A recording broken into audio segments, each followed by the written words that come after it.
সাল্লাল্লাহু আলাইহি ওয়াসাল্লাম মুসা আলাইহিস সালাম আল্লাহ পাকে ডেকে বলে, আল্লাহ পাকে ডেকে বলে, আল্লাহ আমাকে একটা এমন কলমা দান করেন যেই কলমার খবর দুনিয়ার কেউ জানে না, একমাত্র আপনি জানেন আর আমি জানি।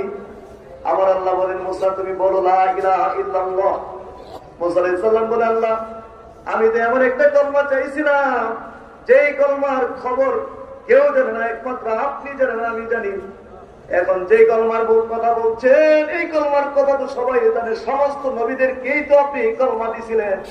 আমি তো একটা অন্যরকম কলমা চাইছিলাম। আমার আল্লাহ দেখো মুসারি, ও মুসা তুমি জানো না এই কলমার ওজন কত তুমি জানো না? এক পাল্লার মধ্যে যদি এই কলমার শরীফ তুলে দেয়, আরেক পাল্লার মধ্যে যদি 70 মাজার 70 জমিন তুলিয়া দেয়, আমার কলমার পাল্লা ভারী হয়ে যাবে।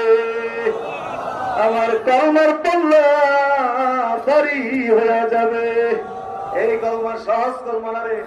এই কলমা জিকির করতে করতে মানুষ আমল নামার গুনাহ মাফ হয়ে যায়। এই কলমা শরীফের জিকির করতে করতে একটি গুনাহগার বান্দা আল্লাহর ওলি হয়ে যায়।